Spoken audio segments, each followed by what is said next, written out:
প্রথমেই দর্শন চর্চায় সবাইকে স্বাগত জানাই। আজকে দর্শন চর্চায় ইন্ডিয়ান লজিকের উপর যে আমি ক্লাসটা করছিলাম সেটার 13 নম্বর সেশন। আর সেখানে আমি লাস্ট সেশনে হেত্যাভ্যাস নিয়ে আলোচনা শুরু করেছিলাম। তো হেত্যাভ্যাস নিয়ে যতটা আলোচনা হয়েছিল তার পরবর্তী অংশের আলোচনাটাই আজকে যাব।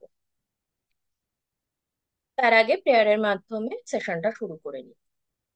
ओम सहना भवतु सहनौ भुनक्तु सह वीर्यं करवावहै तेजस्विनावधीतमस्तु मा विद्विषावहै। ओम शांति शांति शांतिः। हरिः ओम श्री गुरुभ्यो नमः। हरिः ओम।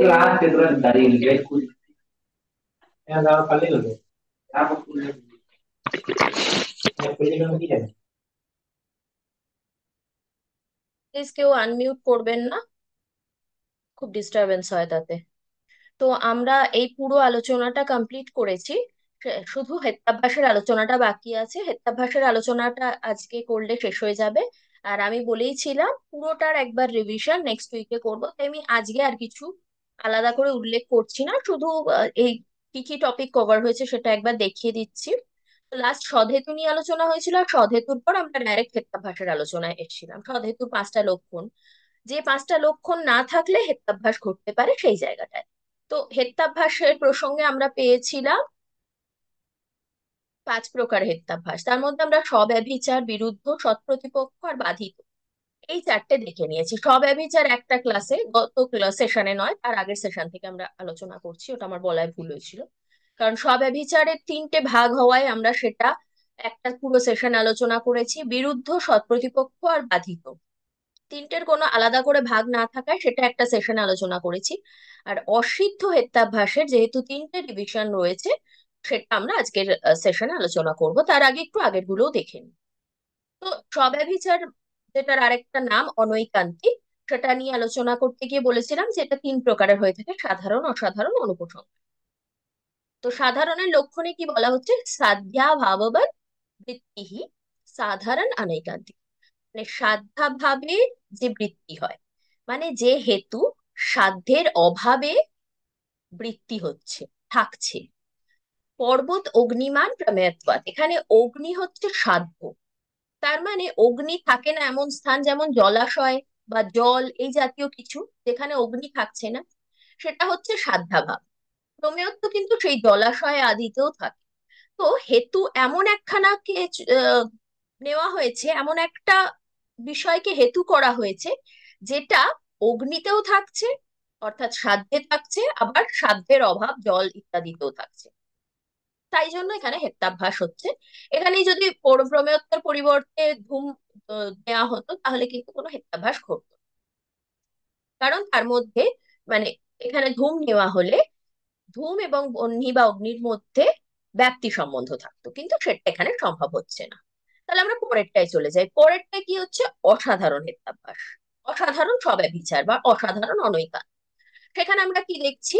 সর্বপক্ষ বিপক্ষ, সর্ব সর্ব সপক্ষ বিপক্ষ ব্যবৃত্ত, সপক্ষ বিপক্ষ ব্যবৃত্ত, বাংলা করে বলি পক্ষ মাত্র বৃত্তি। এইটা কিন্তু মোস্ট ইম্পর্টেন্ট, পক্ষ মাত্র বৃত্তি। মানে কেবলমাত্র পক্ষে থাকে, কোনো সপক্ষেও থাকছে না, বিপক্ষেও থাকছে না। কেননা এখানে উদাহরণটা দেখলে আমরা বুঝতে পারবো, সেটা হচ্ছে অসাধারণ। অসাধারণ কথাটার মাধ্যমে বোঝা যাচ্ছে যে ইউনিক, মানে কেবলমাত্র যেটা পক্ষেই থাকে, সপক্ষেও থাকে না, বিপক্ষেও থাকে না। এখানে হেতু নেওয়া হয়েছে শব্দ। শব্দত্ব হেতুটা কেবলমাত্র শব্দে থাকে, সেটার দ্বারা শব্দ অনিত্য কি নয় সেটা বিচার করাই যায় না। কেননা শব্দত্ব হেতুটা শব্দ ব্যতীত অন্য কোনো স্থানে থাকতে পারে না। ফলস্বরূপ এই শব্দত্ব হেতুটি না কোনো সপক্ষে থাকে, না কোনো বিপক্ষে থাকে। সপক্ষ কথা হিসেবে আকাশ আদির কথা বলা যেতে পারে, বিপক্ষ হিসেবে ঘটপট আদির কথা বলা যেতে পারে। কোথাওই থাকছে না শব্দত্ব, কেননা শব্দত্ব কেবল শব্দে থাকে। তাই এখানে হেত্যাভ্যাস হচ্ছে, যেটার নাম অসাধারণ স্বব্যভিচার বা অসাধারণ অনৈকান্তিক। লাস্ট হচ্ছে স্বব্যভিচারের তৃতীয় ভাগ, অনুপসংহারী। অন্যায় ব্যতিরেক अन्वय व्यतिरेक दृष्टांत रहित अनुपसंहारी। তো এখানে কি বলছে, এমন একটা আহ, এখানে উদাহরণ নেওয়া হয়েছে যেটায় কোনো দৃষ্টান্ত দেওয়া সম্ভব হচ্ছে না। কেন সম্ভব হচ্ছে না? এটার পক্ষ হচ্ছে সর্বম। সর্ব যদি পক্ষ হয়, তাহলে সপক্ষ কি হবে, বিপক্ষ কি হবে? আলাদা কিছু থাকছে না, সবটাই সপক্ষ বিপক্ষ সবটাই পক্ষের মধ্যে চলে আসছে। তো ভিন্ন কিছুর উদাহরণ কি করে দেওয়া সম্ভব হবে? তো সবকিছুই যদি পক্ষ হয়, সবকিছু ব্যতিরিক্ত কিছু তো থাকছে না, সবকিছু ছাড়া অন্য কি থাকবে? সব যদি ইনক্লুডেড হয়ে যায় পক্ষর মধ্যে, তাহলে অন্য কিছু না থাকলে উদাহরণ দেওয়া সম্ভব হচ্ছে না। তো এই জন্য বলছে দৃষ্টান্ত রহিত অনুপসংহারী। তবে বিচারের পর আসছে বিরুদ্ধ। বিরুদ্ধতে কি দেখেছিলাম? সাধ্যাভাব ব্যাপ্ত হেতুর বিরুদ্ধ। এখানে কি বলছে? শব্দ নিত্য কৃতকত্বাৎ সাধ্যাভাব ব্যাপ্ত, অর্থাৎ হেতুটা এমন গ্রহণ করা হয়েছে যেটা সাধ্যকে নয়, সাধ্যের অভাবের সাথে ব্যাপ্তি সম্বন্ধে যুক্ত। এখানে আমরা দেখছি যে নিত্যত্ব হচ্ছে সাধ্য, কৃতকত্ব হচ্ছে হেতু। কিন্তু কৃতকত্ব নিত্যত্বকে সাধন করে না, কৃতকত্ব অনিত্যত্বকে সাধন করে। কারণ যেটা কার্য সেটা অনিত্য, সেটা কখনো নিত্য হতে পারে না। কার্য মানে একটা সার্টেন টাইমে সেটা উৎপন্ন হয়েছে। তো একটা সার্টেন টাইমে উৎপন্ন হয়েছে মানে তার পূর্বে সেটার কোনো অস্তিত্ব ছিল না। তো সেটাই প্রমাণ করে দিচ্ছে যে সেটা নিত্য নয়, অনিত্য। তো এটা হচ্ছে বিরুদ্ধ হেত্যাভাস। তারপরটা ছিল সৎ প্রতিপক্ষ। সৎ প্রতিপক্ষের ক্ষেত্রে আমরা দুটো উদাহরণ পাই। কেননা কি বলা হচ্ছে, यस् সাধ্যাভাব সাধকম হেত্বন্তরম বিদ্যতে স সৎ প্রতিপক্ষঃ। সাধ্যাভাব সাধকম হেত্বন্তর, অর্থাৎ পক্ষে একটা হেতু দিয়ে, পক্ষে একটা হেতুর দ্বারা যে সাধ্যকে সাধন করা হচ্ছে, সেই একই পক্ষে ভিন্ন কোনো শক্তিশালী হেতুর দ্বারা যদি ঠিক সাধ্যের অভাবকে সাধন করা হয়, তাহলে কি দেখছি? পক্ষ শব্দে শ্রাবণত্ব হেতুর দ্বারা নিত্যত্বকে সাধন করার চেষ্টা করা হচ্ছে। কিন্তু অপর পক্ষে সেই একই পক্ষ শব্দে কার্যত্ব হেতুর দ্বারা, অর্থাৎ হেত্বান্তর, ভিন্ন হেতুর দ্বারা এই সাধ্যের অভাব অর্থাৎ অনিত্যত্বকে সাধন করা হচ্ছে। তো এখানে উদাহরণ দুটো হচ্ছে শব্দ নিত্য শ্রাবণত্বাৎ শব্দত্ববৎ, শব্দ অনিত্য কার্য কার্যত্বাৎ ঘটবৎ। তো এখানে দুটো উদাহরণও আছে। শব্দ নিত্য কেননা তাতে শ্রাবণত্ব আছে, যেমন শব্দত্ব। বাত শব্দটা অর্থাৎ যেমন, উদাহরণ বা আছে, এটা বোঝাতে ব্যবহার করা হয়। ওয়াত শব্দটার দ্বারা আধার বোঝানো হয়, আমি এর আগেও বলেছিলাম। তো শব্দত্ব আছে, আছেটাও ওই একই অর্থে ব্যবহৃত হচ্ছে। ঠিক একইভাবে বলছে শব্দ অনিত্য, কেননা সেটা কার্য। ঘটবৎ, ঘট যেরকম একটা কার্য, মাটি দিয়ে ঘট উৎপন্ন করা হচ্ছে, সেরকম শব্দ কার্য। তো আমরা এখানে কি পেলাম? দুটো হেতু পাচ্ছি, যে দুটো হেতু একই পক্ষে একটা সাধ্যকে সাধন করছে, একটা সাধ্যা ভাবকে সাধন করছে। তো এখানে কোনোটাই অতি শক্তিশালী বলা যাচ্ছে না, একে অপরের প্রতিপক্ষ। সেই জন্য বলা হচ্ছে সৎ প্রতিপক্ষ। অর্থাৎ দুটো হেতুর কোনোটাতে অসৎ প্রতিপক্ষত্ব গুণটা না থাকায় এখানে হেত্যাভ্যাস ঘটছে। এরপর আমরা অসিদ্ধ হেত্যাভ্যাস আজকে দেখবো, এটা আগের দিন দেখিনি। তার আগে আমরা যে আহ, বাধিত হেত্যাভ্যাসটা আগের দিন করে নিয়েছিলাম অলরেডি, যেটা পঞ্চম হেত্যাভ্যাস, সেটা আরেকবার দেখে নিই। বাধিততে কি বলছে, ইয়স্য সাধ্যাভাবঃ প্রমাণেন, ব্র্যাকেটে প্রমাণান্তরেণ, অর্থটা একই। প্রমাণান্তরেণ বলার উদ্দেশ্য হচ্ছে আর একটু ক্লারিফাই করে বলা। নিশ্চিত সা বাধিতঃ, মানে যে যা সাধ্যাভাবকে প্রমাণ করছে অন্য কোনো প্রমাণের দ্বারা। প্রমাণান্তরেণ মানে প্রমাণের দ্বারা, আরো ভালোভাবে বোঝাতে গেলে অন্য কোনো প্রমাণের দ্বারা নিশ্চিত ভাবে প্রমাণ করছে। কি বলা হচ্ছে, বহ্নির অনুষ্ণ দ্রব্যতা। বহ্নি অনুষ্ণ কেননা তাতে দ্রব্যত্ব আছে। তো বহ্নি, বহ্নিতে দ্রব্যত্ব আছে হেতু, তাই তার দ্বারা আমরা অনুষ্ণত্ব প্রমাণ করতে চাইছি। এই অনুষ্ণত্ব সাধ্যটা বহ্নিতে আছে কি না আছে আমার অনুমানের দ্বারা প্রমাণ করারই দরকার নেই। কেননা এই অনুষ্ণত্ব ধর্মটা যে বহ্নিতে নেই, সেটা আমরা প্রত্যক্ষের মাধ্যমে জানতে পারি। স্পর্শ প্রত্যক্ষের মাধ্যমে আমরা বুঝতে পারি যে বহ্নিতে উষ্ণত্ব ধর্ম আছে। অনুষ্ণত্ব নেই। তো প্রমাণেন, প্রত্যক্ষ একটা প্রমাণ, সেই ভিন্ন প্রমাণের দ্বারা আমরা বহ্নিতে উষ্ণত্বের প্রমাণ নিশ্চিত ভাবে পেয়ে যাচ্ছি, এবং তার দ্বারাই প্রমাণ করতে পারছি যে এখানে অনুষ্ণত্ব সাধ্যটা থাকতেই পারে। তো এই কারণে বাধিত হয়ে যাচ্ছে, তো হেতুতে অবাধিত যে গুণটা সেটা নেই। অনুষ্ণত্ব এই জন্যে সাধ্য সিদ্ধ হতে পারে না। সাধ্যাভাব প্রমাণ অন্তরে না, মানে ভিন্ন প্রমাণের দ্বারা নিশ্চিত ভাবে প্রতিপাদিত। তো আমরা এর আগের যেটা অর্থাৎ চতুর্থ হেত্যাভ্যাস, যেটা অসিদ্ধ হেত্যাভ্যাস, সেটা আগের দিন স্কিপ করেছিলাম, আজকে করব বলে, কেননা সেটা তিনটে প্রকার আছে: আশ্রয়া সিদ্ধ, স্বরূপা সিদ্ধ, আর ব্যাপ্তা সিদ্ধ। আশ্রয়া সিদ্ধ এক প্রকার অসিদ্ধ হেত্যাভ্যাস, স্বরূপা সিদ্ধ আর এক প্রকার, আর ব্যাপ্তা সিদ্ধ আর এক। তো আশ্রয়া সিদ্ধিতে আমরা কি দেখছি? গগনারবিন্দম সুরভি, উদাহরণটা দেওয়া হচ্ছে, এখানে কোনো লক্ষণ তর্ক সংগ্রহে আলাদা করে মেনশন করা নেই, আমি পুরোটাই তর্ক সংগ্রহ ফলো করে যেহেতু বলছি সেই জন্যই উদাহরণগুলো ওখান থেকেই নেওয়া। তো এখানে এই আশ্রয়া সিদ্ধ আর স্বরূপা সিদ্ধের পৃথক কোনো সংজ্ঞা আমি পাইনি তর্ক সংগ্রহে, শুধু ব্যাপ্যতা সিদ্ধের দেওয়া আছে। তো আমি সেই জন্য যে উদাহরণটা আছে সেটাকেই মেনশন করছি শুধু, আর বাকিগুলোরও যা উদাহরণ বা লক্ষণ সবটাই তর্ক সংগ্রহ থেকে নেওয়া। গগনারবিন্দম সুরভি, অরবিন্দত্বাৎ সর সরোজরাবিন্দবৎ। একটু যদি আশ্রয় সিদ্ধের এই যে উদাহরণটা, সেটাকে যদি একটু ভেঙে বলি, কি হচ্ছে? গগন অরবিন্দম, অর্থাৎ আকাশ পদ্ম বা আকাশ কমল বা আকাশ কুসুম যেটাকে বোঝানো হচ্ছে, সেটাই এখানে গগন অরবিন্দ। অরবিন্দ শব্দটার সমার্থক অর্থ হচ্ছে, সমার্থক শব্দ বা অর্থ হচ্ছে পদ্ম। সুরভি বলছে গগনারবিন্দ সুরভি, গগনারবিন্দ তাই এখানে হচ্ছে পক্ষ, তাতে সাধ্য সুরভিত্ব অনুমান করতে চাওয়া হচ্ছে। হেতু কি হচ্ছে? অরবিন্দত্বাৎ, অর্থাৎ অরবিন্দত্ব, কেননা তাতে অরবিন্দত্ব আছে। কিন্তু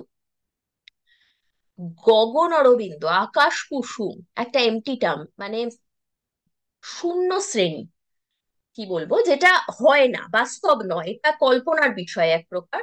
এটা আমাদের কাছে গগনের ধারণা রয়েছে, অরবিন্দের ধারণা রয়েছে, দুটো ধারণাকে যুক্ত করে আমরা এই গগন অরবিন্দ বা আকাশ কুসুম বা খ পুষ্প হিন্দিতে সংস্কৃতে বলা হয়। তো খ মানে যেহেতু আকাশ, তো খ পুষ্প, এই ধারণাটা এসেছে। তো এই যে এইটার আশ্রয়, সেই আশ্রয়টাই অসিদ্ধ, গগন অরবিন্দই হয় না। তো তাতে অরবিন্দত্ব হেতু থাকবে কিভাবে, এবং তাতে সুরভিত্ব কি করে প্রতিষ্ঠিত হবে? তো এখানে পক্ষ, পক্ষ শব্দটা সমার্থক শব্দ, আরেকটা হয় আশ্রয়, এটাই অসিদ্ধ। পক্ষ অসিদ্ধ হওয়ায় এই হেত্যাভ্যাসটার নাম হচ্ছে আশ্রয়া সিদ্ধ। এখানে বাকিটা ভেঙে বলা হলো না। গগন অরবিন্দম সুরভি অরবিন্দত্বাৎ সরোজ অরবিন্দ, মানে সরোবরে যে অরবিন্দ অর্থাৎ পদ্ম থাকে, সেই বৎ, বৎ শব্দটার দ্বারা উপস্থিত আছে, আধার বিশিষ্ট, এরকম বোঝানো হচ্ছে অধিকরণ। সরোবরে যে অরবিন্দ আছে সেটার মতন এই গগন অরবিন্দ সুরভি, সুগন্ধযুক্ত, কেননা তাতে অরবিন্দত্ব আছে। এবার এটা সিদ্ধ হতো যদি এখানে গগন অরবিন্দের বদলে অন্য কিছু, সরোবরের অরবিন্দ বা সরোজা অরবিন্দ এই কথাটা আসতো। কিন্তু এই যে গগন অরবিন্দ, গগন অরবিন্দ বা আকাশ কুসুম, এই বিষয়টা, এই আশ্রয়টাই অসিদ্ধ। তো এই আশ্রয়টা যেখানে অসিদ্ধ, সেখানে তো এই হেতু দ্বারা, কোনো কোনো হেতুর দ্বারাই সেই আশ্রয় কোনো কিছু সিদ্ধ হতে পারে না। তাই কি বলা হচ্ছে? গগন আরবিন্দম আশ্রয় নাস্তি, এই আশ্রয়টাই নেই, তাই এখানে আশ্রয় অসিদ্ধ বা আশ্রয়া সিদ্ধ অভ্যাস হচ্ছে। পরেরটা কি? পরেরটা হচ্ছে শব্দ অনিত্য চাক্ষুষত্বাৎ রূপবৎ। রূপবৎ হচ্ছে উদাহরণ, যেমন রূপ। চাক্ষুষত্ব হচ্ছে হেতু, অনিত্যত্ব হচ্ছে সাধ্য। এই অনিত্যত্ব সাধ্য শব্দে প্রমাণ করতে চাওয়া হচ্ছে কি হেতুর দ্বারা? চাক্ষুষত্ব হেতুর দ্বারা। মানে চাক্ষুষ প্রত্যক্ষ আমরা যেটা পাই, তাতে যে চাক্ষুষত্ব থাকে, সেইটার দ্বারা শব্দে অনিত্যত্ব প্রমাণ করতে চাওয়া হচ্ছে। কি বলছে, চাক্ষুষত্ব শব্দে আছে, তাই সেটা অনিত্য। যেমন রূপ, একটু টাইপিং মিস্টেক হয়ে গেছিল। তো এখানে যেটা হবে, চাক্ষুষত্ব, চাক্ষুষত্বম চক্ষে নাস্তি, অর্থাৎ চাক্ষুষত্ব যেটা চাক্ষুষত্ব, এই যে ধর্মটা, এটা পক্ষে নেই, নাস্তি। অর্থাৎ শব্দে শব্দত্ব থাকে, চাক্ষুষত্ব থাকে না, চোখে চাক্ষুষত্ব থাকে। শব্দস্য শ্রাবণত্বাৎ, শব্দে শ্রাবণত্ব থাকে, শব্দে চাক্ষুষত্ব থাকে না। তো স্বরূপ অসিদ্ধ বা স্বরূপাসিদ্ধ, কেননা এখানে শব্দের স্বরূপে শ্রাবণত্ব থাকছে, শব্দত্ব থাকছে, চাক্ষুষত্ব থাকছে না। চাক্ষুষত্ব শব্দের স্বরূপ নয়, চোখের স্বরূপ, চোখে চাক্ষুষত্ব থাকছে। সেই কারণে এই যে হেত্যাভ্যাসটা হচ্ছে, এটাকে বলা হচ্ছে স্বরূপ অসিদ্ধ বা স্বরূপাসিদ্ধ। তারপরটা হচ্ছে ব্যাপ্যাসিদ্ধ। এটার লক্ষণে কি বলা হয়েছে, সোপাধিক হেতুর ব্যাপ্যত্বা সিদ্ধ। সোপাধিক হেতু ব্যাপ্যতা, হেতুর ব্যাপ্যতা সিদ্ধ, বা ভেঙে বললে সো স উপাধিক, স উপাধিক হেতু ব্যাপ্যত্বা অসিদ্ধ। মানে উপাধি সহ হেতু ব্যাপ্যতা সিদ্ধ দোষ দোষ। এটার একটা উদাহরণ কিন্তু আমরা অলরেডি জানি। যে উদাহরণটা দেখতে পাচ্ছি, পর্বত ধূমবান বা নিমত্বাৎ। পর্বতে ধূম আছে, কেননা তা বহ্নি বিশিষ্ট। আমরা কি জানি, যত্র যত্র ধূমঃ তত্র তত্র বহ্নি, এই ব্যাপ্তি সম্বন্ধটা ঠিক, কিন্তু যত্র যত্র বহ্নিঃ তত্র তত্র ধূমঃ, এইটা কিন্তু উপাধি বিশিষ্ট। কেননা বহ্নি থাকলেই ধূম থাকবে, এটা হয় না। এখানে কিন্তু আর্দ্র ইন্ধন খুব গুরুত্বপূর্ণ ভূমিকা পালন করে, এবং এই আর্দ্র ইন্ধনই হচ্ছে উপাধি। এখানে কি বলা হচ্ছে, ইতি অত্র আর্দ্র ইন্ধন সংযোগ। এখানে দুটো তিনটে সন্ধি আছে, ইতি অত্র, ইত্যত্র আর্দ্র ইন্ধন সংযোগ। মানে ইতি অত্র আর্দ্র ইন্ধন সংযোগ, মানে এখানে আর্দ্র ইন্ধন সংযোগ, যেটা আর্দ্র ইন্ধনের সংযোগ থাকলে তবেই, বহ্নি থাকলে ধূম উৎপন্ন হবে, অন্যথা হবে না। মানে আমরা আহ তপ্ত অয়গোলক, যেটাকে বলছে লৌহপিণ্ড, যদি তপ্ত হয় তাতে অগ্নিসংযোগ রয়েছে, কিন্তু তাতে ধোঁয়া নেই, ধূম নেই। তো সেক্ষেত্রে আমরা দেখতে পাচ্ছি যে বহ্নি রয়েছে কিন্তু ধূম নেই। তো এটা উপাধি বিশিষ্ট। এই এই তপ্ত লৌহপিণ্ডের মধ্যে যদি আমরা একটু জলের ছিটে দিয়ে দিই, তাহলে সেখান থেকে ধোঁয়া বেরোবে। তো আর্দ্র ইন্ধনের সংযোগ এই ক্ষেত্রে প্রয়োজন হয়, কিন্তু যেখানে ধূম অলরেডি রয়েছে, সেখানে ধূম উৎপন্ন হওয়ার রিজন হিসেবে বহ্নি থাকবেই। বহ্নি হয়তো বর্তমানে নিভে গেছে, এমনও হতে পারে, যেরকম যজ্ঞর ক্ষেত্রে হয়, যখনই শেষ হয়ে যায় যজ্ঞ, আগুন নিভিয়ে দেওয়া হয়, তখন ধোঁয়াটা আরো বেশি করে হয়, কিন্তু সেই ধোঁয়াটা এসছে কোত্থেকে, বহ্নির সংযোগের কারণে। বহ্নি না থাকলে, ওখানে বহ্নি যদি না থাকতো, তাহলে কিন্তু ধূম উৎপন্নই হতো না। তো বহ্নি উৎপন্ন, এই ধূম উৎপন্ন হওয়ার কারণ রূপে বহ্নি অবশ্যই থাকবে। তাই জন্য ধূম যেখানে থাকে সেখানে বহ্নি থাকবে। তো ধূম আর বহ্নির মধ্যে ব্যাপ্তি সম্বন্ধ রয়েছে, কিন্তু এটা সমব্যাপ্তি নয়, বিষমব্যাপ্তি। এই কারণে আমি সমব্যাপ্তি বিষমব্যাপ্তিটা বলেছিলাম। এটা বিষমব্যাপ্তি, সেই কারণে এখানে পর্বতে বহ্নি রয়েছে, কিন্তু ধূম নাও থাকতে পারে যদি আর্দ্র ইন্ধন না থাকে। আর্দ্র ইন্ধন থাকলে তবেই একমাত্র ধূম উৎপন্ন হবে, সেই জন্য এটাকে বলছে ব্যাপ্যতা সিদ্ধ। অর্থাৎ এখানে সোপ উপাধিক, সৌপাধিক, অর্থাৎ যে হেতুটা উপাধি সংযোগে ব্যাপ্তি সম্বন্ধকে সিদ্ধ করছে, সেটা ব্যাপ্যতা সিদ্ধ হেত্যাভ্যাস দ্বারা দূষিত হচ্ছে। অর্থাৎ এখানে বহ্নি নামক যে হেতুটা, সেটা এই আর্দ্র ইন্ধন সংযোগ নামক উপাধি থাকলে ধূম উৎপন্ন করছে, অর্থাৎ সাধ্যকে সিদ্ধ করছে। সেই জন্য এটা হচ্ছে স্বউপাধিক। এইভাবে ব্যাপ্যতা সিদ্ধ এই হেত্যাভ্যাসটা ঘটছে।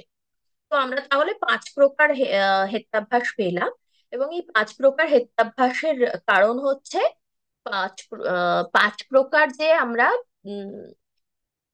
হেতুর গুণ পেয়েছিলাম সেইগুলোর কোনো না কোনোটার আহ অনুপস্থিতি। তো আমি এটা মনে হয় আগের সেশনে, কোন একটা সেশনে লাস্ট দুটোর মধ্যে বলেছিলাম, ঠিক মনে করতে পারছি না, তাই আরেকবার বলে দিচ্ছি। তো পক্ষ সত্ত্বের অভাবে অসিদ্ধ হেত্যাভ্যাস হয়। তো আমরা এখানে অসিদ্ধ হেত্যাভ্যাস গুলোর ক্ষেত্রে কি দেখলাম? আশ্রয় সিদ্ধ, সেখানে তো পক্ষ সত্ত্বের অভাব থাকছেই, আশ্রয়টাই অসিদ্ধ। স্বরূপা সিদ্ধও তাই, ওই হেতুটা ওই সাধ্যে, ওই পক্ষে থাকে না। যেরকম শব্দে চাক্ষুষত্ব থাকে না, শ্রাবণত্ব থাকে, শব্দত্ব থাকে, ঠিক একইভাবে এই জন্য হয়ে যাচ্ছে স্বরূপা সিদ্ধ। আর আরেকটা অসিদ্ধ হচ্ছে ব্যাপ্যতা সিদ্ধ। তো এখানে পক্ষ সত্ত্ব যে গুণটা, সেটার অভাব থাকছে। তারপর কি বলছে? স্বপক্ষ সত্ত্বের অভাবে বিরুদ্ধ হেত্যাভ্যাস হয়। তো বিরুদ্ধ হেত্যাভ্যাসের ক্ষেত্রে আমরা কি দেখেছিলাম? বিরুদ্ধ হেত্যাভ্যাসের ক্ষেত্রে আমরা দেখেছিলাম যে নিত্যত্ব, এই সাধ্যটাকে প্রমাণ করার জন্য কৃতকত্ব, এই হেতুটার ব্যবহার করা হচ্ছে, কিন্তু হেতুটা সাধ্যের অভাবকেই সিদ্ধ করছে। সেই জন্য স্বপক্ষ সত্যের অভাবে বিরুদ্ধ হেত্যাভ্যাস হচ্ছে। অর্থাৎ স্বপক্ষ, স্বপক্ষে থাকছে না, বিপক্ষে থাকছে। তো স্বপক্ষ সত্যের অভাব হচ্ছে। তারপরে কি? বিপক্ষা সত্যের অভাবে অনৈকান্তিক বা স্বব্যভিচার হেত্যাভ্যাস হয়। স্বব্যভিচার হেত্যাভ্যাসের ক্ষেত্রে আমরা তাহলে পাচ্ছি কি? বিপক্ষা সত্যের অভাব। আমরা তিনটে হেত্যাভ্যাস কি কি দেখলাম? একটাতে সাধারণের ক্ষেত্রে প্রমেয়ত্ব হেতুটা নেওয়া হয়েছিল, তো সেখানে প্রমেয়ত্ব সবকিছুতেই থাকায়, অর্থাৎ সাধ্যেও থাকছে, সাধ্যাভাবেও থাকছে। তো বিপক্ষাসত্ব আমরা কিছু আলাদা করে পাচ্ছি না। তারপরে অনৈকান্তিক, এই অসাধারণের ক্ষেত্রে আমরা কি পেলাম? সপক্ষ বিপক্ষ কোথাওই থাকছে না, শুধুমাত্র পক্ষে থাকছি, এখানেও বিপক্ষাসত্ব পাওয়া যাচ্ছে না। আবার অনুপসংহারীর ক্ষেত্রে কোনো দৃষ্টান্তই দেওয়া যাচ্ছে না। এইভাবে আমরা অনেকান্তিকে দেখছি যে বিপক্ষা সত্যের অভাবে স্বব্যভিচার হেত্যাভ্যাস হচ্ছে। আর অসৎ প্রতিপক্ষ, এই দুটো আমি পড়াতে পড়াতেই ওই টাইমেই বলে দিয়েছিলাম যে সৎ প্রতিপক্ষর ক্ষেত্রে অসৎ প্রতিপক্ষর অভাব থাকছে, নাম দুটো থেকে এটা বোঝা যাচ্ছে অসৎ প্রতিপক্ষের অভাব থাকছে বলে। অর্থাৎ একটা শক্তিশালী প্রতিপক্ষ থাকছে, সৎ প্রতিপক্ষ, সৎ মানে থাকা, এক্সিস্ট। আর অবাধি তত্ত্ব, সেটার অভাবে হয়ে যাচ্ছে বাধিত হেত্যাভ্যাস। বাধিত হেত্যাভ্যাসের নাম অবাধিত। অবাধিত হচ্ছে না, অবাধিত গুণটা থাকছে না, তাই জন্য বাধিত হেত্যাভ্যাস হচ্ছে। তো ব্যাপ্যতা সিদ্ধটা কি হচ্ছে? ব্যাপ্যতা ব্যাপ্যতা সিদ্ধ। তো ব্যাপ্যতা সিদ্ধ হচ্ছে অসিদ্ধ হেত্যাভ্যাসের একটা প্রকার। ব্যাপ্যতা সিদ্ধ হচ্ছে পক্ষ সত্ত্বের অভাবে। যেখানে সাধ্যের নিশ্চয় থাকে তাকে বলা হচ্ছে স্বপক্ষ, যেখানে সাধ্যাভাবে নিশ্চয় থাকে তাকে বলা হচ্ছে বিপক্ষ। আর পক্ষ হচ্ছে ধূমবৎ হেতুটি পর্বতে বিদ্যমান থাকায় ওই হেতুতে পক্ষসত্ত্ব আছে। আশ্রয় সিদ্ধ আর স্বরূপা সিদ্ধ, পক্ষসত্ত্বের অভাবটা আমি বলে দিচ্ছি। কেননা পক্ষটা, যেটা উদাহরণ আমরা পাচ্ছি, তাতে পক্ষে হেতুর থাকাই সম্ভব নয়। আশ্রয় সিদ্ধের ক্ষেত্রে গগনারবিন্দেতে অরবিন্দত্ব থাকাই সম্ভব নয়, কারণ গগনারবিন্দই অসিদ্ধ। একইভাবে স্বরূপা সিদ্ধের ক্ষেত্রে শ্রাবণত্ব বা শব্দত্ব শব্দে থাকে, চাক্ষুষত্ব থাকে না। ধূমবৎ হেতুটি পর্বতে বিদ্যমান থাকায় ওই হেতুতে পক্ষসত্ত্ব আছে। পর্বতে পর্বত পক্ষে হেতু বহ্নি বর্তমান রয়েছে, কিন্তু যতক্ষণ না সেখানে উপাধি অর্থাৎ আর্দ্র ইন্ধন আসবে ততক্ষণ ধূম উৎপন্ন হবে না। এই কারণে সম্ভবত পক্ষসত্ত্বের অভাবের কথা বলা হচ্ছে। স্টিল আমি এটা একটু কনফার্ম হয়ে বলবো। আচ্ছা, তাহলে আমরা আজকে কি কি দেখলাম আমি আরেকবার রিভিশন করে নিই। আমরা 5 প্রকার হেত্যাভ্যাস দেখলাম, 5 প্রকার হেত্যাভ্যাসটা পুরোটাই আমি রিপিট করলাম। তার মধ্যে আমরা সব ব্যভিচারের 3টে ভাগ দেখলাম, 3টে ভাগের মধ্যে পেলাম সাধারণ, অসাধারণ, অনুপসংহারী। তাছাড়া বিরুদ্ধ, তারপরে সৎ প্রতিপক্ষ, তারপর আগের দিন আমরা দেখেছিলাম বাধিতটা। সৎ প্রতিপক্ষর পর আসছে অসিদ্ধ হেত্যাভ্যাস। অসিদ্ধ হেত্যাভ্যাসের 3টে প্রকার নিয়ে আমরা আজকে আলোচনা করলাম, এবং সর্বশেষ যে পঞ্চম হেত্যাভ্যাস সেটা বাধিত। তো এই 5 প্রকার হেত্যাভ্যাস, আর যদি টোটাল ভাগগুলো মিলিয়ে কাউন্ট করি তাহলে প্রায় 9টা। স্বব্যভিচারের তিনটে, অসিদ্ধর তিনটে, বিরুদ্ধ সৎপ্রতিপক্ষত্ব বাধিত নটা। টোটাল একটা ভাস নিয়ে আলোচনা হয়ে গেল। নেক্সট সেশনে আমি যেটা এই কনফিউশন হলো একটা বললাম, সেটা একটুখানি জেনে নিয়ে ক্লিয়ার করব। আর সেকেন্ড, পুরো যে এই ইন্ডিয়ান লজিকের সেশন গুলোতে প্রথম থেকে 13 নম্বর, আজকে সেশন 13 নম্বর সেশনে যতটা ডিসকাশন হয়েছে পুরোটার একটা ইন শর্ট ওভারভিউ দেব। আর আপাতত নেক্সট সেশন হয়ে গেলে ইন্ডিয়ান লজিকের ক্লাসটা কমপ্লিট হয়ে যাচ্ছে, এখানেই সেশনটা শেষ করছি প্রেয়ারের মাধ্যমে। ওম পূর্ণমদ পূর্ণমিদম পূর্ণাৎ পূর্ণমুদচ্যতে পূর্ণস্য পূর্ণমাদায় পূর্ণমেবাবশিষ্যতে। ওম শান্তি শান্তি শান্তি। হরি ওম শ্রী গুরুভ্যো নমঃ। হরি ওম। Thank you.